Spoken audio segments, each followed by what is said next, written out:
again. My name is Luis. I'm Shub CEO, and we have with us Peyton and Russ. Hello, everyone. Would you like to introduce yourselves? I'm Peyton Craig. I am the Communication and Professional Development Coach here. My name is Mateus, but usually people call me Russ because, it's simpler than just saying Mateo, I'm one of the lead cloud engineers and platform engineers here at Chubb. And let's try to understand more how can we, solve our clients' needs, how solve the right problems for our clients. So that's our goal here. That's a very nice segue. Yes, exactly. Today's conversation is going to revolve around how we, as a service company, when we talk with our clients, either new clients or existing clients, talk with them and translate, and what we do to understand and then translate business needs to technical solutions or technical roadmaps, depending on the case. So, Peyton, can you give us a refresh of what is active listening?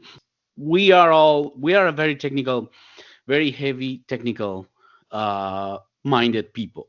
Yeah. And so there is a difference in our understanding of problems and the information that we have from the get-go with someone that's probably not technical savvy. So how can I'll we keep it short. I'll keep it short and sweet. I think active listening is just listening to really understand what you're hearing and the underlying needs.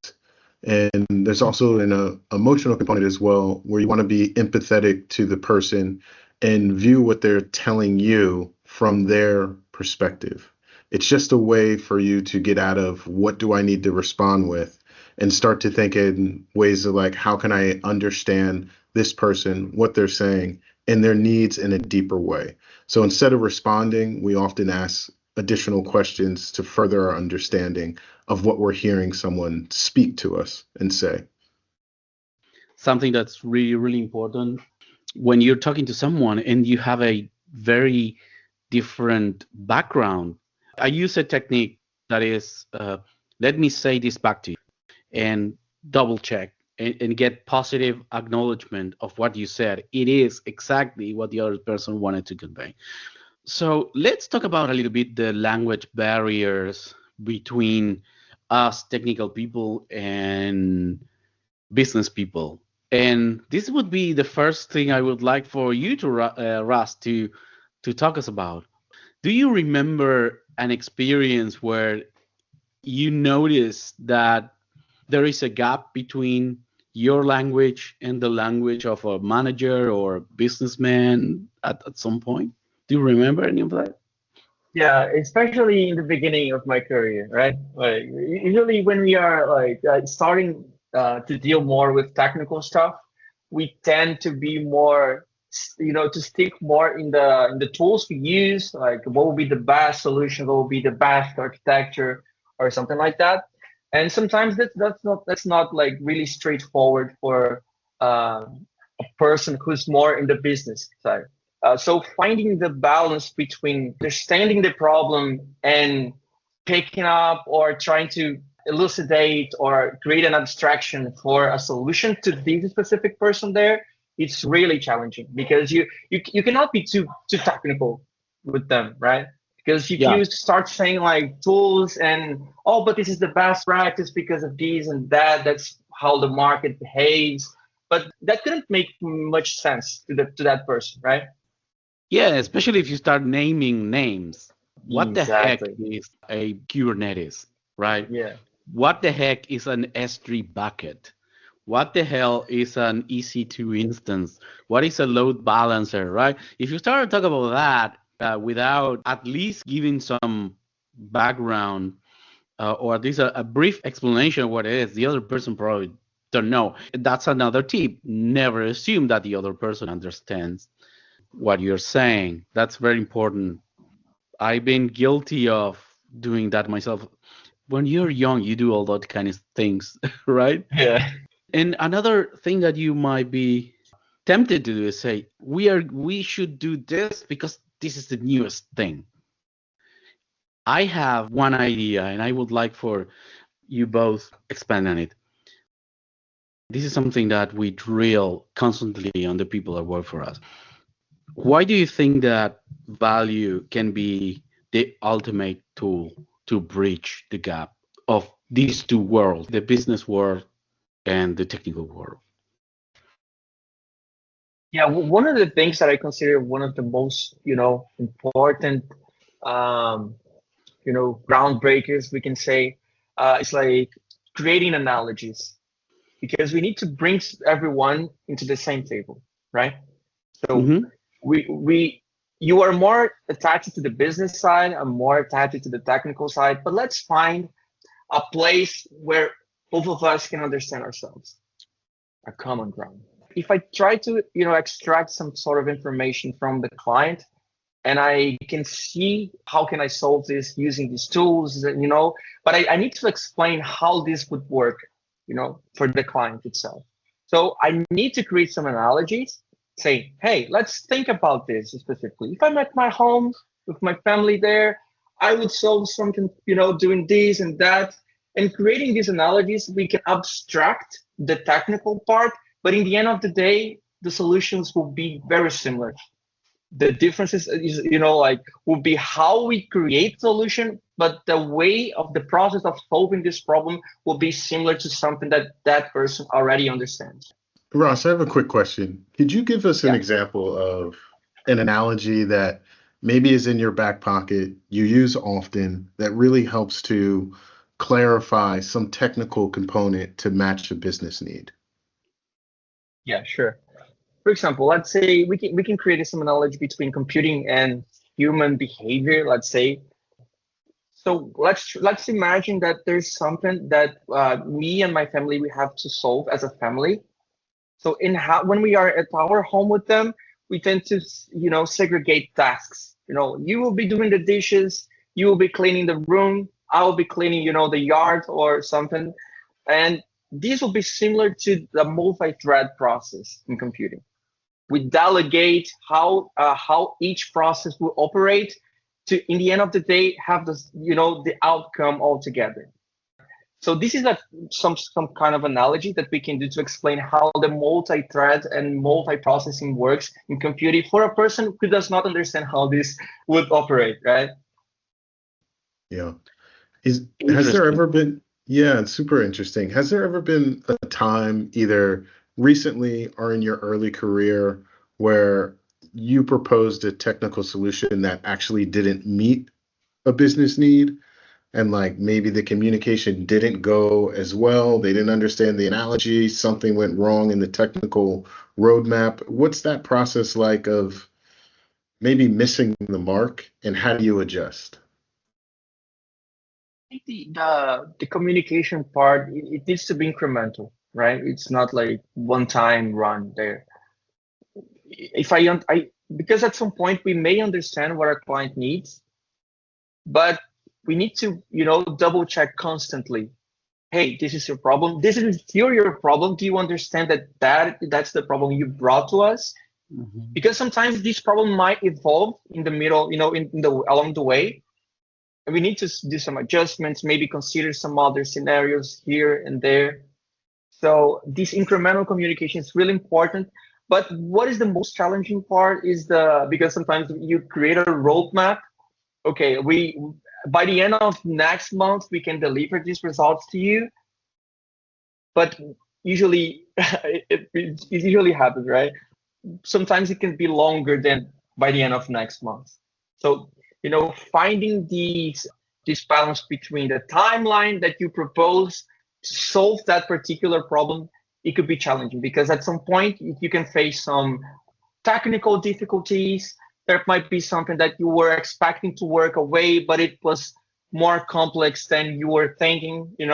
So this is the biggest challenge that I have been facing across these years. It's interesting because what you're saying is you're talking about expectations, right? And how Yeah. you set expectations. And this is something very, very important. And how do you validate that what you're proposing is what the client needs? How do you do that? It's really interesting because this is not like really straightforward, right?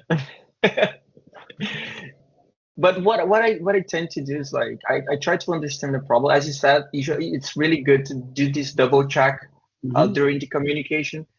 Saying like, Yeah. let's say that you are bringing a problem to me, then in the middle of the communication, I can say like, hey Luis, but you meant this and that, and I was trying to think about an analogy that could be similar to this Yeah. situation, and I would solve this by doing this and that. Is that what you expect? Right? I try to do Yeah. this as a first step in the process, and after that, I try to visualize Mhm. which architectures, which tools, how to create, because we don't have exactly the solutions already like done for that, right?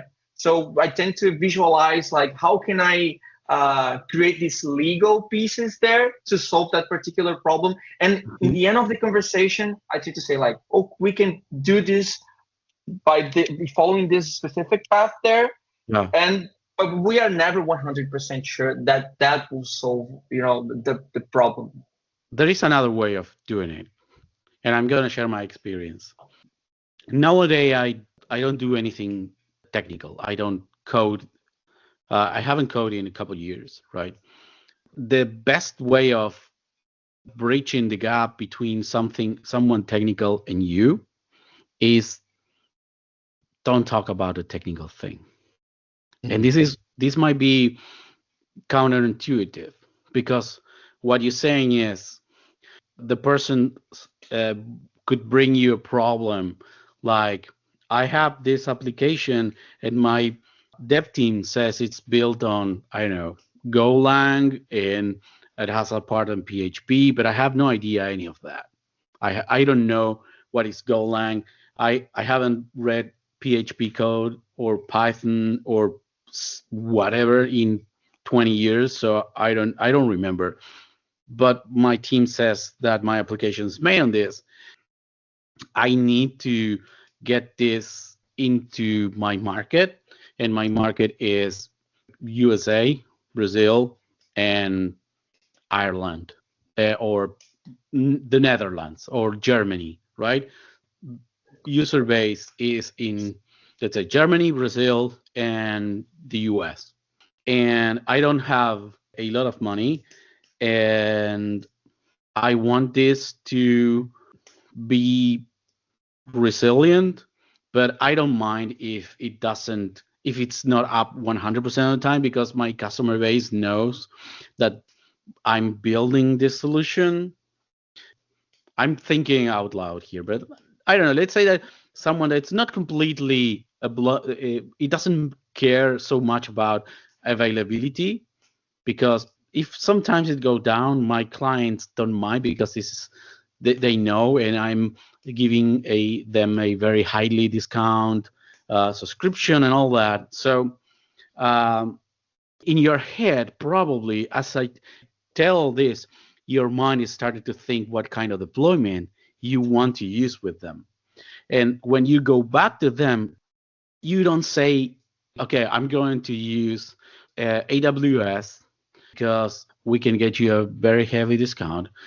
We are going to have 3 availability zones in regional separated geographical areas, and we are going to, because what you're going to end up doing is overloading the other person's head and you're going to lose him.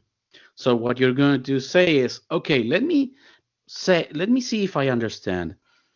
You have clients in 3 different regions that might have very different regulatory legal requirements. So, okay, we should use this provider because it will give us the chance to have data centers that have data centers in these 3 regions, so you won't run into illegal problems. We can make it work with a reasonable amount of availability. We are not going to use the most expensive deployment possible.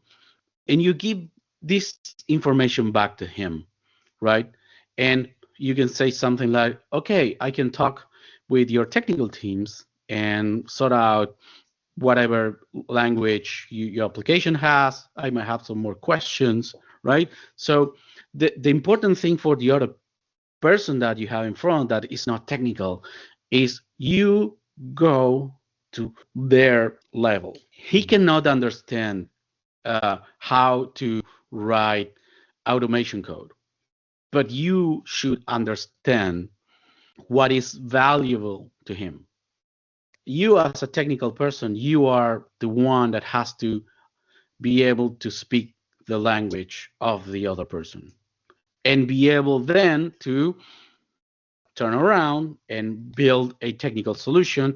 And when you, for example, that person might or may not have interest on understanding the technical solution. And one thing that you could do is when you have an idea, you ask, are you interested in me giving you more technical details? Do you have a technical person on your team that you want me to talk? So, but you don't go to the technical side. You need to understand what's the ultimate objective of this person. This person doesn't care about Kubernetes, doesn't care about Google Cloud, AWS, Alibaba, Azure. He doesn't care. What he cares about is having the product in front of the people that's going to pay eventually for that product. It's funny because having this sort of exchanging knowledge between technical and business stuff, it brought a lot of questions to me, especially now that you were saying like, how would you approach a client to do this? And I was thinking like, for a client perspective, how we would do it this like how do we highlight our value to this client, saying like, I can totally do this for you. Yes. And that's how I can prove this to you, without saying any technical stuff. Like that's one of my questions here. I do sales, right? For those who do not know, I do the sales for the company, and it's my responsibility to do a good job at understanding the business needs of the other person. And the power of asking, it cannot be overrated. And many times people don't want to ask questions because they think that they expose themselves or they came across as not knowledgeable, right? And if you ask questions about the other person, it's not that you are not knowledgeable. Is that yeah, right? I think you're creating alignment, right? I think you mentioned this in the previous episode, but when you say things that are clarifying questions, so what I'm hearing you say is this: if this is this correct that your business need is A, B, and C? Am I hearing you accurately when you say that you need this, you need that, you don't want this? It creates alignment during the sales process. And I imagine that Ross can speak to this. When you're doing a technical roadmap, it also creates alignment and decreases waste. You don't want to work where you're not needed. And so you know exactly what the client wants and you can deliver on it because you ask those clarifying questions. I think the key here is alignment. I asked many times over to a person I have in front of you. I said something like, I did some research on you, but I'm not really sure what's your level of technical expertise on these matters. What's your level of understanding? So I don't go too technical or non-technical enough for you, And that's perfect because the other person understands, okay, this guy, it's first honesty. Honesty is fantastic. How many times you talk with someone, when you're talking to, you see that the other person doesn't really get it, but he's really faking it, and it's very annoying because why didn't you ask me? And I would have told you, and many times that were happening to me in the past, where the other person is talking about a technology that I should know, but I don't because I don't know everything. I ask, look, what's that you're mentioning? I never used that. And say, no, because it's a piece of thing that my team is. I don't understand it either, but they use it. So and I go back, say, okay, give me a second, and I go back to Slack and ask, hey, do you ever use this? Yeah, blah, this is fantastic, we know. And I can go back and say, yes, we have that expertise in the team. And that transparency creates um, trust, right? So in people, when you create trust, it's more open to you. So questions, it's really important to ask good question. If you ask stupid things, you're going to expose yourself. But I'm assuming that the person on this side is intelligent, right? And also just to piggyback on that, it's disarming, right? Like when you're asking someone a question, it's not like you're giving them a suggestion. And sometimes you give someone a suggestion or an opinion or a direction, you can create an opportunity for the other person to become defensive or to disagree. But when you're asking a question, there's no defensiveness or disagreeing. It's sharing of information and aligning on that information. That's why it's important to have some sort of ice break before doing this, because it's very interesting to have these sort of empathetic before starting the whole stuff, right? We did the ice break. We established some, things that I like, things that you like. How would you like to approach this? Especially for let's establish some criteria between for this conversation. Let's be empathetic. It's not just for listening. We need to be careful with the questions that we do for the clients.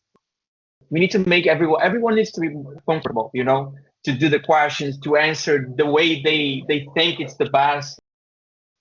That's really important, because sometimes you find a manager that's very technical and very quiet, and he doesn't want to do any chit chat or ice breaking. He wants to go straight to the point, and you get it pretty quickly, and that's fine. It's good to have that kind of information at the beginning of the conversation, and you understand that this person doesn't like for you to be too colorful on your descriptions, or this person wants to ramble for half an hour about his day, and that's great, because this person is going to give you a lot of information that's going to be useful to you about the way he wants to communicate. That's very important. I want to circle back to something, and maybe this will help our audience who is just starting out in the field. I think the two of you had mentioned a business value, business need, and one of the business values being cost. Decreasing cost is definitely a business value. But what are some of the other common business needs and values that you hear when you're doing technical roadmaps? Yeah, performance will be one of the most important points, along with costs, because this is it's funny to talk about it, because we have a client, and we also have the client of our client, right? Which will be the end user in the whole flow. So if we need to make our client happy, the client of our client needs to be even happier than our client, right? So if I was the client of my client, I would like to see something beautiful in front of me, without the slowness.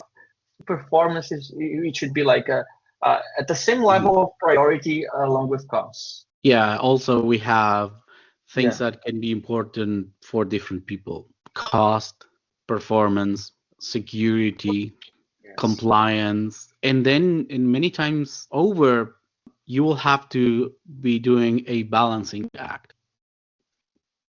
I don't know how much it's going to cost us reduce 150 milliseconds our response time, because perhaps someone wants to have more performance, but when you say, that last 50 milliseconds is going to get your cost double, and that person will say, maybe I don't care that much about that, right? Yeah. Finding the balance, right? Yeah. And you can ask someone, what is the most important thing for you for your business? When you have someone passionate about their business, he's not going to shut up about it. You get people talking, and you will have enough information, and then you will learn his language by active listening how he talks, and then you can talk back to him in the same words he uses. Exactly. Have you two ever experienced a situation where a client wants it all? They don't want a trade-off. They don't want to think about performance versus cost optimization. They want the best performance. They want it to be the cheapest. And have there ever been times where you have to communicate to persuade? You have to communicate to justify a trade-off that maybe the business person doesn't want to take on? I have, but I would like to hear Russ experience with Yeah, it. it's really a really interesting topic here, Peyton, especially because some needs might impact other needs. So, for example, you can think of a rope. If you pull the rope, from one side, it will be, stretch the other side. So it's really important to clarify to the client the impact of focusing or improving a particular need that he's bringing to us. So we can do that, but it can double your costs, as we said, right? Or we can partially, so we cannot double of the cost, for example. It could be, maybe 1 times more, not two, not the double, right? So Yeah. I think it's really important to define these, to establish and make sure that the client understand why we won't be doing this 100%. And especially when the product, for example, of our client is evolving, other needs will come up in the way. So it's not something like written into stone there. Like we need to see like these, especially if you focus, for example, in cost for now. In a long term, it could impact the performance of the whole platform. So at some point, we're gonna have to raise our costs to have a better performance.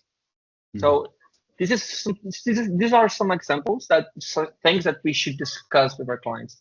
It impacts the technical part, but of course, this needs to be aligned with the business. Well, there is something that's called the project management triangle. You have a triangle when you want to have something, you cannot have it all. There is a saying that says you cannot have a cake and eat it, right? So you have to choose what you want. You can have quality, you can have time, or you can have cost, and you have to balance that out. And when someone wants the three things, there are basically two possible ways of dealing with that. The first time is explaining that person that reality has constraints. I'm saying this kind of harshly. You should not use that kind of word unless you are very, very familiar with the other person, in which time it's humoristic and it's good to say, yeah, but reality doesn't work that way. So we need to adjust to the laws of physics and reality. So, but you can say, okay, you can choose quality, you can choose quality and performance, but you have to degrade cost. So you can have cost and quality, but you can have performance. In which time, sometimes performance is more time, right? If you think in project management, if you want to assure quality and you want to save money, it's going to take you longer, right? So in this case, you can adapt it to performance as a direct measure of cost and maybe the quality of the result of you're getting. If you're processing information, perhaps you can do it more quickly and have less quality information or more errors or less resolution. You can think of so when someone asks you, hey, I want the three things, you can excuse yourself. And if you are professionally honest, you can say, in my experience, that what you're asking is not possible, but feel free to find another person to do this. If you're excusing yourself, it's very important is that you give a clear reason why you're excusing yourself. Otherwise, you're going to be perceived as an idiot. So you say, look, what you're looking for is high performance, and high performance is expensive. And you explain why. If you want to have it quickly, you need more people doing it. If you want quality and performance, the cost is going to go up because you need better equipment and you need more people. If you want it cheap, you're going to find yourself in the situation where maybe someone is going to promise you to deliver that quickly or cheaply, and the reality is going to catch up with that person and will show. But I did it many times over, and more than once. What happened to me is when I said that, they went to someone else. That person failed miserably, and they came back to me. If you're honest, the person say, yeah, this guy, he's a better professional because he's telling me the truth. And also, you can always give alternatives to what that person wants. Perhaps instead of time, what we could do is we can do a good prioritization of the features that you want. So I'm not going to be able to finish this project in a month, but if we can identify the 3 features that you want the most, perhaps we can make it, I don't know, 5-6 weeks, and you can have that something that it's not. And there's so much you can talk about, right? You can set technical depth, you can say security risk, or what we are willing to compromise. But again, we are going to be here for not days, but months and maybe years talking about how to handle those situations. That's an art on itself. Is there anything else that you would like to say? Because we are running out of time again. I don't think so. I think we were really complete into this. Really thorough, yeah. Especially a lot of questions that came up, that was out of the scope, but that brought a lot of strength to the conversation. On that note, thank you to everyone for listening, and we catch you next time. Bye-bye. Bye-bye. Thank you for listening to Shoop's podcast. If you have any questions or comments, feel free to email us at contact@shoop.cloud or via LinkedIn. Be sure to visit our blog, shoop.cloud/blog, where we have an extensive library of articles covering cloud, AI, cybersecurity, and many other topics. You will find all the relevant links in the show notes. Until next time.